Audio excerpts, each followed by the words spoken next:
What's up, everyone? Welcome back to my channel, The Practical Therapist. If you're new here, welcome.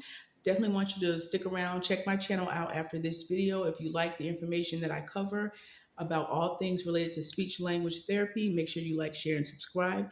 This YouTube video is also going to serve as a video for my Anchor podcast. So I do have a podcast on Anchor, Spotify, and it's also streamed on Google Podcasts and other platforms that I will link in the description box underneath this video. But my last podcast that I did on Anchor is titled Dysphagia, and it's a series on different solids. So the last solids I spoke about were pureed solids. Now I'm going to back up a little bit and talk about what dysphagia is. Dysphagia is a medical term for a person who has a problem either swallowing food safely or swallowing liquids safely. So just to recap, in case you decide you don't want to check out the video or you want to hear this information first and then follow up with the podcast that I did back last month, dysphagia is, again, a medical term for an individual who has a swallowing problem.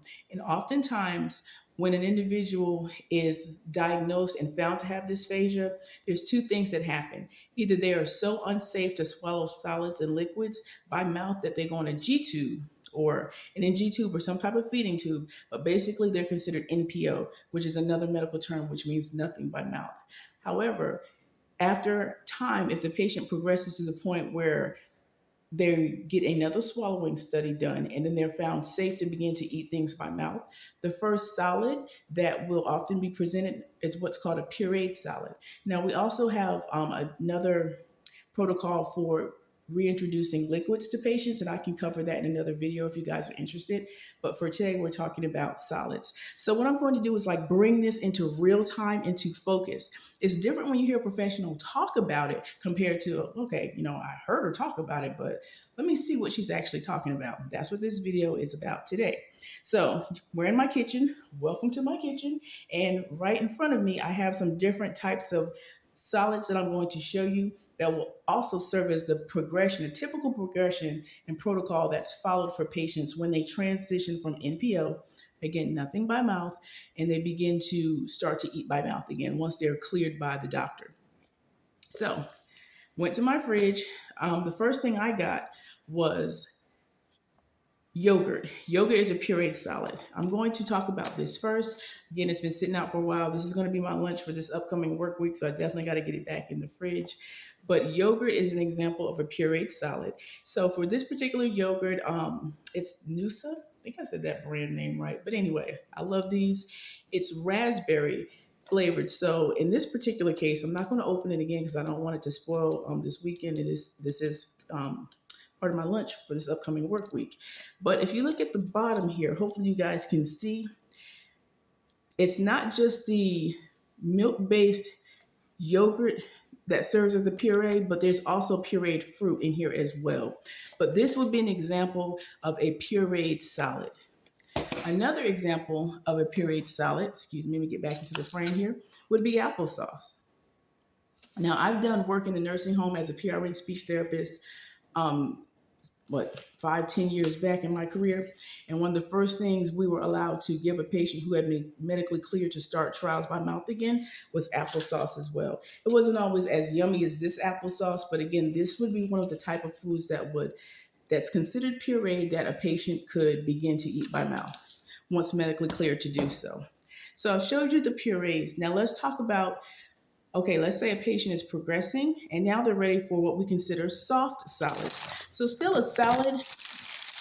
A soft solid is considered a food item that's in between purees and in between hard textured solids. So I have some examples here. I hope I don't make you guys super hungry, but one example of a soft solid could be French toast. So this is some French toast that I made earlier. Let me get into the view of the camera here. Again, this is not to make you hungry, but this is just to show you the textured solid. So, I'm sorry, the soft solid. Let me recant that, the soft solid. So when it comes to the French toast, I've changed the texture. Again, if this was dry toast, it would be a different situation and it would be considered a different texture. But because it has more of a soggy texture, you can see here that even the breading has fallen apart and it's very soft and squishy. If you listen to it, this would be considered a soft solid, something that the patient would be easily able to chew and use his or her tongue to mix this with their saliva for a a safe swallow. So again, this French toast would be an example of a soft solid. Another example of a soft solid, excuse me while I slide off camera and come back, would be chewy brownies. Again, I so apologize if you guys think I'm trying to like trick you into watching me because you're a foodie. That's not the purpose of this.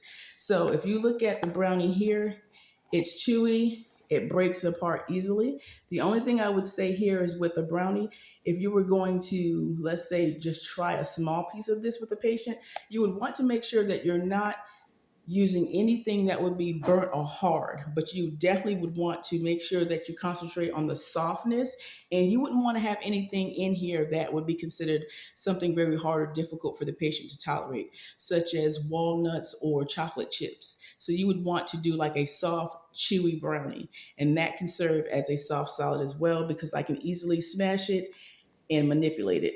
So that's an example of a soft solid.